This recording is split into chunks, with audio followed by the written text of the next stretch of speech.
Well, celebration is in the air once again, and this time it's the BVI Redcross.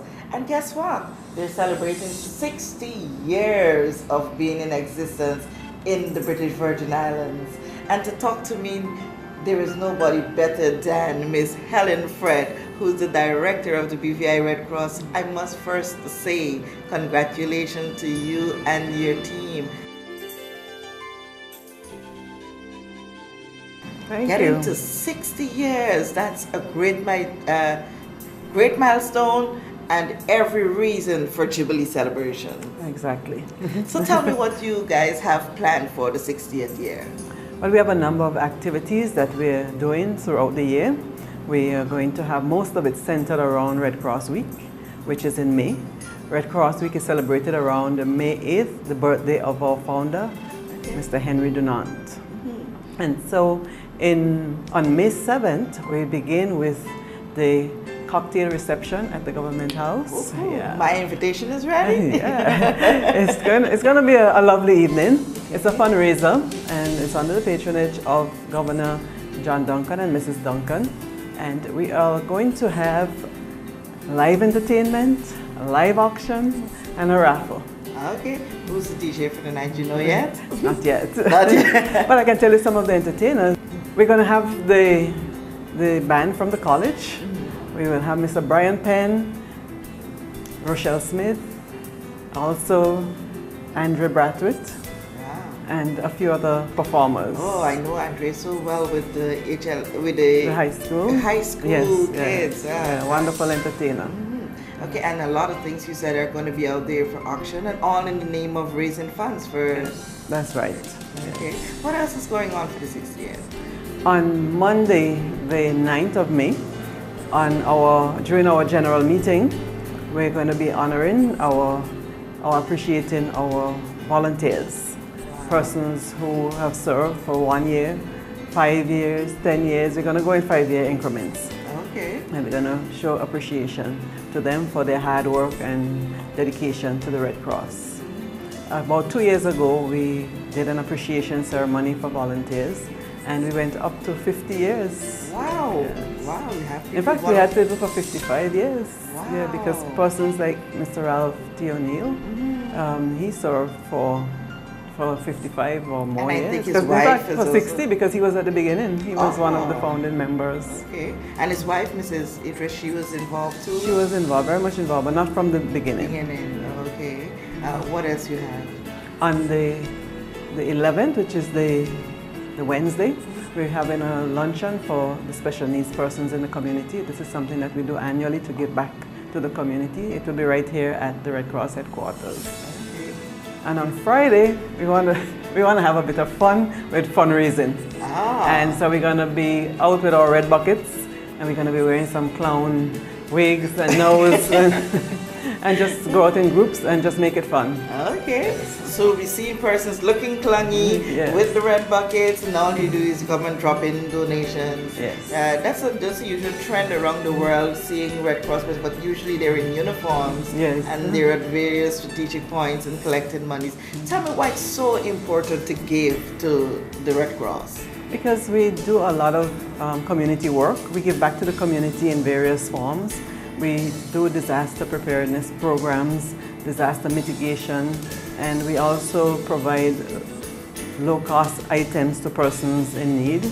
And we also are there to help out those who can't help themselves. Like our youths go out into the community and they help the elderly. They go to their Dina Donovan home and they just entertain the elderly, comb their hair, help to feed them and do things like that. And to be able to run our programs, it costs money. Yes, there's a program cost, there's operational cost, and so we would like to be able to have money to be able to do the things that we do. Who are the biggest supporters you have that is very consistent in making sure that you get to do the work of the Red Cross? The government, the British Red Cross, and the Social Security Board. Okay. Yes. Okay. In what way? Financially or? Financially, yes. Okay. And we must say that the public helps us out quite a lot by donating lightly used items so that we can resell.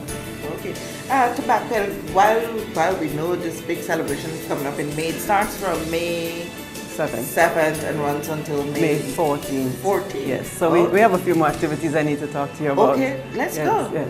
On the Friday, we're going to be asking the community as well as schools to assist us with raising some funds as well by dressing in red. Oh, okay. We know that the schools have dress-up days, and while we haven't spoken to the principals yet and the education department, we're going to be asking them if they would assist us in raising some funds by having dress-up day. Okay. And wearing red and giving us part of the proceeds from that day. Okay, so it's paint the school red dress-up day. Yes, and we're going to ask some of the businesses in the community to do that as well. Okay. And then on the Saturday, we want to have a fun day for the community. It's a way of giving back as well, where we will go on one of the parks or one of the school grounds. We haven't yet determined who we will ask. Okay. But we want to go out and have some fun, just a fun day, inviting the community to come and just share with us. We will have food stalls, activities for the children. Okay, I know Rotary is very good at these things. Yeah. Rotary, nudge out to you. I hope you're hearing. Yeah. So we're just going to have like sporting activities, board games. We want to have a tent where persons who have shut-ins can bring them out for the day. Okay. And the volunteers will be there. They can help to look after them. All right. Yes, and just have a day of fun with the community. Okay, and it's all in the name of saying thank you for seeing us through to 60 years, and now we're looking to go beyond. Yes, yes. The community has helped us quite a lot, and this is one way of giving back. Because our beneficiaries are very important to us. Just for a little bit of background information, we've heard of the wealth of activities you have for such a significant Jubilee celebration. Tell me a little bit about the history of the Red Cross for those who might not have known. Okay. The Red Cross, the International Red Cross and Red Crescent movement was started by Henry Dunant, a Swiss businessman. And now we have over 81 countries involved. There are many national societies around the world. The Red Cross carries out humanitarian work. It is involved in disaster preparedness and mitigation. It is involved in wartime, in conflict, because the Red Cross is the one that would visit the prisoners of war. They're the ones who would go into the conflict areas and carry food to persons in need. And in conflict areas, that is the main role. But in non-conflict areas, the main area would be in disaster preparedness as well as health-related areas. So you would find some Red Cross societies involved now with the Zika outbreak. Yes. And here in the BVI, we started in 1956. Yes. And we do a number of programs.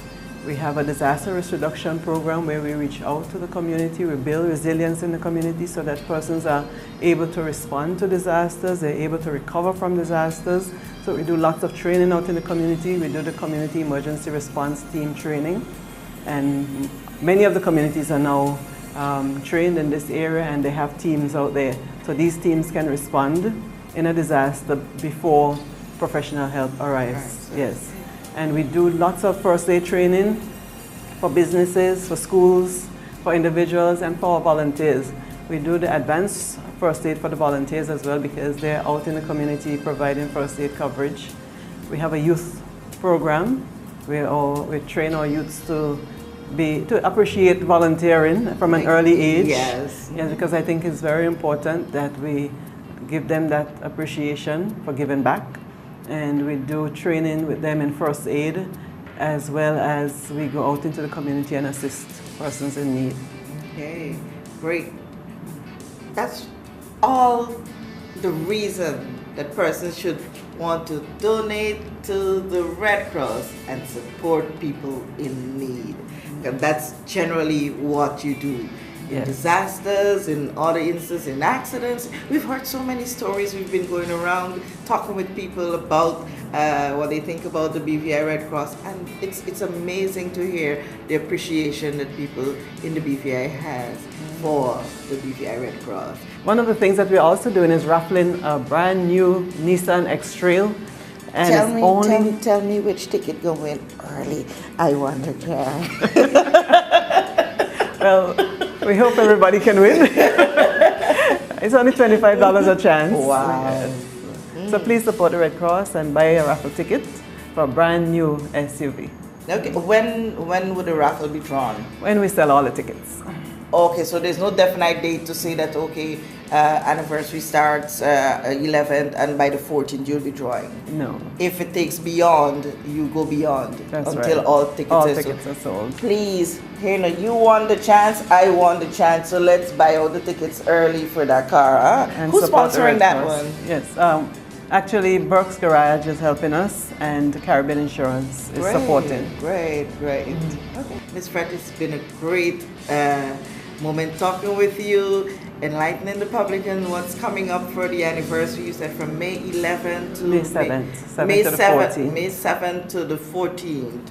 You have all these activities plans. We know it's going to be a great success. I know that the general community is going to come out and they're going to support. We're looking forward to the ball. Yes, May 7th, 7 p.m. Government House, $60 for a couple, $35 single. Wow, it's so cheap. Very cheap. Very affordable. Okay, once again, thank you for being on Promocation this week. Yes, thank you for getting the word out for us. Okay, thank you.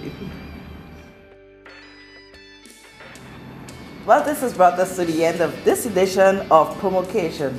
If you want to be featured, drop us an email at videoandaudioproductions@gmail.com, and don't forget to hit the subscribe button on our YouTube channel. At this moment, you have been promoted.